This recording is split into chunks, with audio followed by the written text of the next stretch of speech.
주제 제목을 읽어드립니다. 송송 커플은 왜 청와대를 찾았을까? 송병기, 송철호, 그리고 청와대 행정관. 선거를 앞둔 그 시점에 청와대에서 이 세 사람은 왜 모인 걸까요? 그리고 그 시점은 바로 송병기 부시장이 상대 후보, 야권 정치인 김기현 시장에 대한 첩보를 청와대에 제보한 이후에 모여진 회동이라 심상치가 않다는 지적이 나오고 있습니다. 일단 그 내용부터 살펴보시죠. 왜 만났냐는 거예요. 왜 만났냐? 도대체 왜 만났냐? 2017년 10월이에요. 이는 송철호 캠프 출범 넉 달 전이에요. 청와대 인근에서 수상한 회동이 벌어집니다. 자, 이 회동은 송병기 부시장이 김기현 비리 의혹을 청와대 문 행정관에게 제보하고 석 달 만에 이루어진 회동입니다. 왜 만나요? 김기현 첩보 주고 석 달 뒤 만났다. 무슨 얘기를 했을까?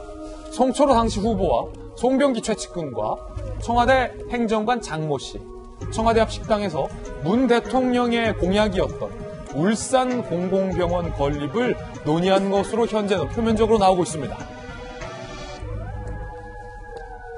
자, 작년 2월 결국 송병기 부시장은 캠프에서 정책팀장을 맡아서 청와대 앞에서 회동했던 것처럼 울산 공공병원 건립 공약을 만들고 송철호 후보자는 선거 때 공공병원을 건립하겠다라고 공약을 제시합니다. 그리고 작년 1월 울산시는 공공병원 유치를 확정 짓게 됩니다. 이 공약은 무려 2,059억 원이 드는 대규모 사업입니다.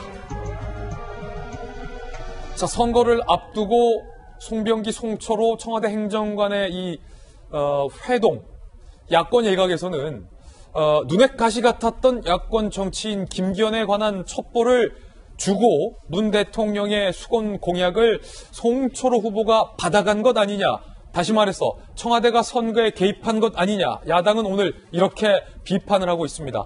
자, 관련해서 이 송병기 부시장에 대한 압수수색도 현재 진행 중이라는 뉴스 속보도 현재 들어와 있는 상황입니다. 하나하나씩 짚어볼게요. 먼저 김병민 박사님. 네.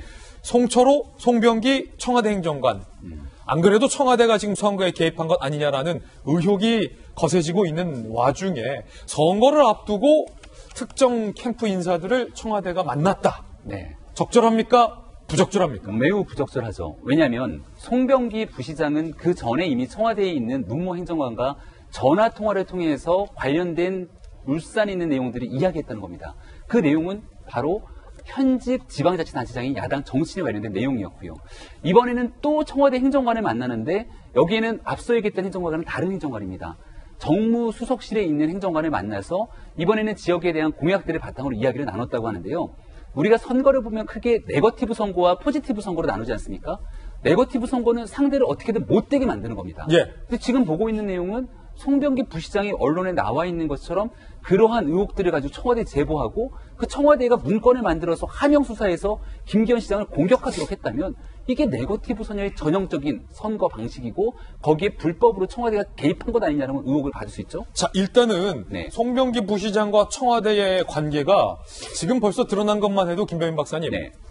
이게 그냥 서먹서먹한 사이입니까? 그냥 전화해서 울산 바닥에 있는 얘기 알려준 정도입니까? 아니면 매우 끈끈한 관계입니까? 지금 현재 선거, 그냥 과거 이제 캠핑장에서 우연히 만났다고 하는 사이 정도는 아닌 게 분명해진 것 같아요. 끈끈하다. 공약도 뭐 얘기하고, 네. 뭐 울산 김기현 제보도 얘기해 줄 정도다. 한 가지 명확하게 짚고 넘어가야 될 것은 송철호 울산시장은 문재인 대통령과 아주 막역한 관계입니다. 예. 이건 드러난 사실이고요.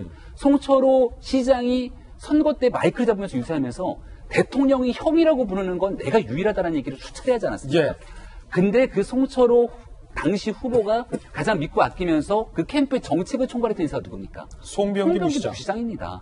그 송병기 부시장이 청와대에 있는 행정관과 이쪽이랑은 만나서 첩보 제공하고 이쪽이랑은 만나서 정책 공약들 얘기해서 끌어오고 이런 방식으로 선거를 치렀다라면은 여기에서 낙선하게 됐던 야당 정치인 입장에선 야, 이거 청와대가 선거를 진두지휘한 거 아니야?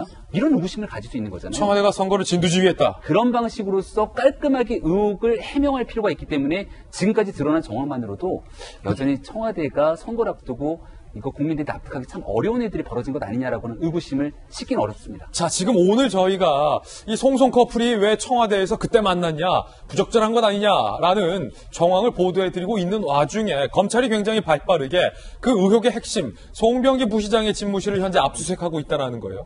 관련해서는 청와대의 선거 개입 여부를 검찰이 수사하고 있는 와중에 벌어진 압수수색인데, 자, 김광삼 변호사님, 그때의 이 송송 커플의 수상한 회동과 지금 벌어지고 있는 송병기 부시장에 대한 압수수색이 무관치 않아 보여요. 이거 어떤 의미예요? 일단 검찰이 의혹을 갖고 있는 것 중에 이제 일부가 이제 그 중에 하나가 되겠죠. 그런데 이제 오늘 압수수색은 저는 애정을 하고 있었다 이렇게 봅니다. 그래서 제일 중요한 것은 이 사건의 첩보의 생생이 중요한 거 아니에요? 그럼 생생이 있을 핵심은 누가 쥐고 있어요? 이 송병기 부시장이 쥐고 있단 말이에요. 예. 그래서 근데 지금 청와대의 해명과 송병기 부시장의 말과 지금 다른 면이 계속 나타나고 있어요. 제보 방법이랄지 아니면 어떻게 만났느냐 이런 것에 완전 틀린 측면이 있는데, 이건 결국 송병기 부시장을 압수수색을 하고 조사를 해서 뭘 얻어내는 것과 이 사건이 하명수사냐 아니냐를 결정하는 아주 중요한 그런 증거가 될 수 있다는 거죠. 자, 지금 압수수색, 검찰이 하고 있는 송병기 울산 경제부시장의 압수수색이 하명수사냐 아니냐를 결정적으로 밝혀낼 수 있는 중요한 압수수색이다. 그렇죠. 이제 제가 예측할 수 있는 것은 예. 처음에 어떻게 해서 첩보를 제공하게 됐는가 이 부분이 굉장히 중요하겠죠. 예. 그다음에 첩보 제공 이후에 송병기 부시장이 어떠한 태도와 행동을 했느냐. 예. 그건 사실 이제 압수수색하고 휴대폰을 특히 압수수색을 하면 제보 과정이 다 나올 거예요. 그 제보 과정 다 알 수 있다. 그렇죠. 그다음에 일단 하명이 된 이후에 이제 경찰에서 조사를 받았잖아요.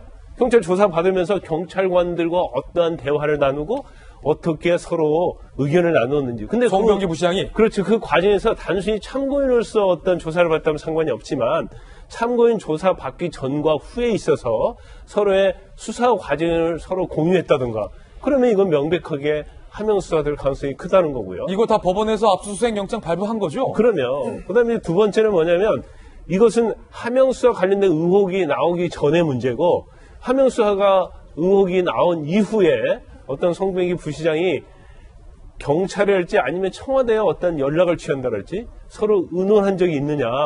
만약 정말 있는데 그 내용 중에서 중요한 부분이 이런 부분에 대해서 우리가 청와대에서 발표할 건데 그 부분에 대해서 확인을 하는 과정에서 어떤 약간의 서로 모의라기보다는 상의를 했다든가 이제 그런 부분이 나오면 이제 하명수사에 대한 의혹이 더욱더 짙어지고, 결국 검찰은 이걸 가지고 결정적인 증거를 쓸 수 있는 그런 상황이기 때문에 결국 송병기 부시장의 사무실에서 어떤 압수수색 결과물이 나오냐에 따라서 이 사건의 어떤 방향이 굉장히 중요하게 결정이 된다 이렇게 볼 수 있는 거죠. 자, 지금 검찰이 하고 있는 압수수색 상당히 중요하다. 검찰 출신이기 때문에 지금 수사의 맥을 짚어주신 거예요.